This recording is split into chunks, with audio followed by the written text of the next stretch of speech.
Hello friends, welcome to I exam B. I am Sushil Ragade, ex manager Reserve Bank of India. और ये specific video है जो हमारे eighth जो बैच है उसके बारे में यहाँ पे मैं बताने वाला हूँ इस वीडियो में।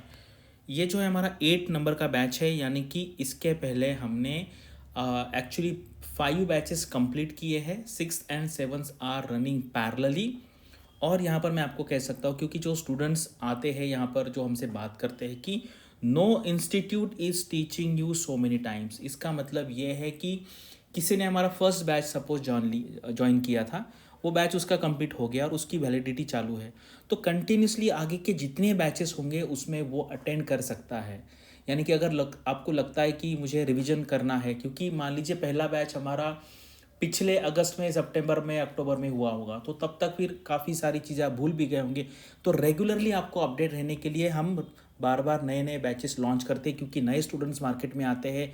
कुछ स्टूडेंट्स को पहले पता नहीं होता है, तो उनको तो मिलेगा ही मिलेगा, लेकिन जो पुराने स्टूडेंट हैं उनके लिए आगे जितने आने वाले बैचेस हैं वो अटेंड कर सकते हैं। और हमारा जो आरबीआई ग्रेड बी का जो एग्ज़ाम है वो करंट अफेयर्स बेस्ड है, तो इसमें ज़्यादा रिकॉर्डेड जो वीडियोस होते हैं उसका इतना फ़ायदा नहीं होता है, क्योंकि आज के डेट में मान लीजिए कुछ आरबीआई का बैलेंस शीट आया है या कुछ भी नया इवेंट हुआ है, तो उसके बारे में पढ़ना ज़रूरी है। बिकॉज हमारा एग्ज़ाम 60 70 80% तक, कभी कभी मैं कह सकता हूँ आपको, ये करंट अफेयर्स बेस्ड है। यानी कि जो डे टू डे अभी चल रहा है वो हमें पता होना चाहिए, तभी हम अच्छे से आंसर लिख पाएंगे। तो ये है।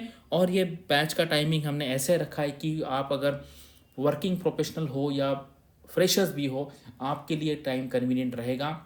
ये 8 बजे का है, तो हमारे जनरली ना कौन से भी टाइम पे 3 बैचेस पैरेलली चल रही होती। एक टाइम होता है सुबह का 7:30 वाला, क्योंकि हम स्टूडेंट्स का डिमांड देखकर ही ये टाइम टेबल बनाते हैं। एक 7:30 वाला रहता है मॉर्निंग में, उसके बाद 9 बजे होता है रात को, शाम में 9 बजे, और एक 8 बजे होता है। यानी कि क्या है, जो वर्किंग प्रोफेशनल है या कोई स्टूडेंट है कॉलेज में जा रहे, अंडर ग्रेजुएशन में, कोई लास्ट ईयर से तैयारी चालू करता है, पोस्ट ग्रेजुएशन में, तो उनको ये अटेंड करने में दिक्कत नहीं। इसलिए मैक्सिमम जो हमारे क्लासेस होते हैं वो शाम को 8 बजे, 9 बजे, 9:30 बजे, 9 बजे या सुबह 7:30 बजे। तो ये बैच स्पेसिफिक 8 नंबर का बैच है। इसका जो टाइम रहने वाला है वो 8 PM रहने वाला है मोस्टली क्लासेस। लेकिन कभी कभी कुछ फैकल्टीज़ मतलब बाकी भी जॉब करते हैं या किसी का कुछ है, तो वो 1 2 क्लासेस आगे पीछे हो सकता है। तो इसके लिए अगर आपको इन्फॉर्मेशन चाहिए तो मैं आगे नंबर देता हूँ, वहाँ पे आप लेके पूछ सकते हैं। तो चलो आगे यहाँ पे टाइम टेबल देखते हैं, वीडियो स्टार्ट करते हैं। तो ये देखिए, ये है बैच 50 + 20 डेज़ का प्लान है। और अभी ये जो 50 डेज़ चलेगा ये आपका फेज़ 1 के पहले वाला है, और ये फेज़ 1 के बाद वाला है। ठीक है, आपको पता है फेज़ 2 के बाद, फेज़ 1 के बाद आपको सिर्फ 20 21 दिन मिलते हैं, तो ये उसका प्लान है। और ये 15 है, यानी कि ये 19 जुलाई को ख़त्म होगा। और उसके बाद जो आपको टाइम मिलेगा, क्योंकि मुझे लगता है आरबीआई गेट बी का फेज़ 1 एग्ज़ाम अगस्त में होगा, तो उसके बाद फिर आप जो मॉक टेस्ट है, हम near about 15 mock test provide करते हैं, यानी कि 15 × 20 200, यानी कि आपको 3000 क्वेश्चन यहाँ पे अगर आप सॉल्व करेंगे, हम जितना आपको प्रोवाइड कर रहे हैं हमारे कोर्स पे इतना है, तो आपका सिलेक्शन गारंटीड है, अगर आपको बस ये राइट पाथ पे यहाँ पे चलना है। ठीक है। तो लेकिन होता क्या है, मैंने देखा है कि अटेंडेंस कम होती है, क्योंकि बच्चे इनिशियल लेवल पे इंथुजियाज़म दिखाते हैं, फिर बाद में रेगुलर में अटेंड नहीं करते हैं, या फिर बाद में रिकॉर्डेड में कभी देखते नहीं देखते। जो स्टूडेंट कंसिस्टेंसी मेंटेन करेगा और रेगुलरली रिवाइज करेगा, आपको कम से कम 2 3 4 बार रिवाइज करना पड़ता है, क्योंकि काफ़ी सारा डेटा होता है, और वो किस तरीके से याद रखना है, क्या करना है, वो भी हम क्लास में उसके बारे में टिप्स देते हैं। तो इस तरीके से है। और पहले कैसे था, पहले जो प्रीवियस 4 बैचेस हुआ करती थी उसमें ईएसआई ने मैंने पूरा पढ़ाया हुआ है, तो आप वहाँ पे जाके पूरा ईएसआई देख सकते हैं।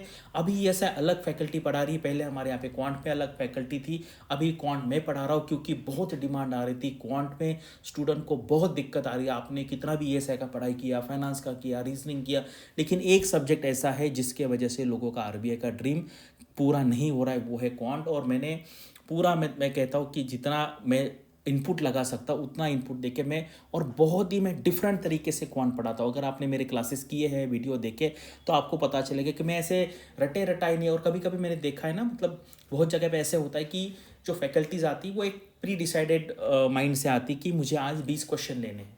मैं ऐसे कभी नहीं करता, क्योंकि मुझे पता है कभी कभी मैं 3 ही प्रॉब्लम सॉल्व करता हूँ। लेकिन आपको लगता है भाई 3 कैसे, लेकिन 3 प्रॉब्लम में आपको जो इंसाइट मिलेगा ना, वो 5 10 प्रॉब्लम के बराबर होगा। तो कभी भी आप ना नंबर के पीछे मत जाइए कि मुझे इतना सॉल्व करना है। मुझे याद है कल या परसों मेरा क्लास था, उसमें एक प्रॉब्लम पे मैंने 15 मिनट्स और दूसरे पे 30 मिनट स्पेंड किए।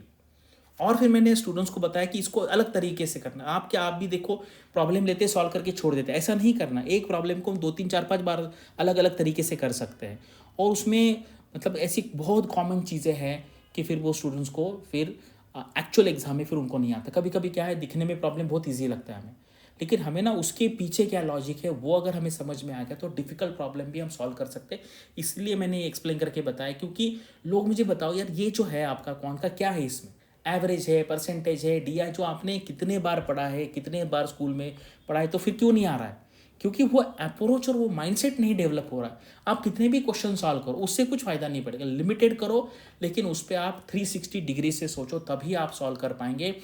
और मैं गारंटी देता हूँ, अगर आप ये रेगुलरली अटेंड करेंगे, रेगुलरली 15 मॉक टेस्ट देंगे, रेगुलरली हम आपको जो प्रोवाइड करते हैं, जो हमने यहाँ पे वीडियो बताए हुए आपको कंसेप्ट क्वेश्चन दी, वो करेंगे तो यार 15% क्वांट का 30 में से 4.5 करना तो बिल्कुल भी मुश्किल नहीं। ठीक है। और फैकल्टी भी आपको पता है, रीजनिंग में भी टॉप फैकल्टी है, मैथ्स में पढ़ा रहा हूँ, बाकी भी ज़बरदस्त फैकल्टी है। तो वो जो है एक बार आप आएंगे, और यहाँ पे हमारे यहाँ पे एक एक्सक्लूसिव फीचर है जहाँ पर आप अलग अलग फैकल्टी के साथ डायरेक्टली 1-on-1 बात कर सकते हो। तो ये प्लान है, इसके बारे में अगर आपको इन्फॉर्मेशन चाहिए तो आप यहाँ पे कॉल करके पूछ सकते हैं। और ये जो सिलेक्शन है ये सिर्फ हमारे एनरोल्ड स्टूडेंट का सिलेक्शन है। अदरवाइज आरबीआई ग्रेड बी में जितने स्टूडेंट सेलेक्ट होते हैं, कम से कम 80% बोल रहा हूँ मैं, पर्पसफुली नंबर कम रहा, वो सारे मेरे कांटेक्ट में होते हैं। मैं किसी भी स्टूडेंट का अगर कोई मुझे व्हाट्सएप पे है या लिंक्डइन पे है या टेलीग्राम पे अगर मतलब एडवाइस लेता तो मैं कभी पूछता नहीं कि भाई आप आई एग्जाम भी के हैं, नहीं, मैं सबको गाइड करता हूँ। लेकिन यहाँ पे जो नंबर्स है, जैसे ये लास्ट ईयर हमारा नंबर 70 था, मतलब बाकी इंस्टीट्यूट का इससे डबल होगा, 2.5 गुना होगा, लेकिन हमने वैसे नहीं किया। जो एक्चुअल एनरोल स्टूडेंट्स है उन्हीं का रिजल्ट पब्लिश किया है, वो भी टाइम्स ऑफ इंडिया जैसे न्यूज़पेपर के फ्रंट पेज पे पब्लिश किया है, क्योंकि हमको पता है वो जेन्युइन रिजल्ट है। ठीक है। और आपको पता है मैं पिछले 10-12 साल से स्टूडेंट को पढ़ा रहा हूँ। आरबीआई ग्रेड बी में मेरे कम से कम 500 स्टूडेंट है, बाकी भी ऑर्गेनाइजेशन में 200 स्टूडेंट, 200-300 स्टूडेंट्स होंगे। तो आपके दिमाग में जो कोई भी डाउट है वो सारा हम क्लियर करेंगे। देखो हमें पढ़ना तो है ही, मतलब वो सिर्फ 1/3 है। मैंने पीछे एक वर्कशॉप लिया था, वहाँ पे मैंने स्टूडेंट को समझाया कि जो एक्चुअल पढ़ने का पार्ट है that is just 1/3 contribution in your selection. दूसरा 1/3 होता है stress management during the examination, और तीसरा होता है राइट स्ट्रैटेजी। ये तीनों के तीनों अगर आपके सही डायरेक्शन में होंगे तभी सिलेक्शन होगा। अदरवाइज आप देखिए आपके आसपास आपको बहुत स्टूडेंट देखते होंगे आप कि यार ये इतना ब्रिलियंट सिलेक्शन क्यों नहीं होता, क्योंकि वो दूसरे और तीसरे फैक्टर में फंस जाते। और वो जो क्या बोलते कि वो जो नैक है, अभी मैं पिछले इतने साल से इस फील्ड में हूँ, तब वो मैंने पकड़ लिया कि भाई क्या है, ये करने से राइट माइंडसेट है, राइट स्ट्रैटेजी करेंगे तो ही सक्सेस होने की पॉसिबिलिटी बढ़ जाती है। ठीक है। और ये है, कॉल करके देखिए और बाकी भी प्लेटफॉर्म एक्सप्लोर कीजिए। ऐसे नहीं बोल रहा हूँ कभी, देखो मेरे लिए क्या आपका सिलेक्शन होना चाहिए, ये नहीं कि भाई मेरे से पढ़ो, कहीं से पढ़ो। और अभी राइट नाउ दिस फेज में सेल्फ स्टडी के पीछे मत जाओ, क्योंकि फिर आप हर दिन ढूंढते बैठेंगे, हर दिन किसी ना किसी को पूछते बैठेंगे। कोई भी मार्केट में 1 2 3 4 जितने प्लेटफॉर्म है वहाँ पर जाइए, उनसे बात कीजिए और जो आपको अच्छा लगता है आप लीजिए। और ये राइट टाइम है, अभी यहाँ से हमें मिनिमम 70-80 डेज मिलेंगे और इसका अच्छे से यूटिलाइजेशन कीजिए। और आपकी इसके बारे में कोई भी क्वेरी है कमेंट सेक्शन में पूछिए, जहाँ मैंने नंबर दिया वहाँ पे आप कॉल करके पूछ सकते हैं। Thanks for watching this video and all the best for your studies and upcoming examinations.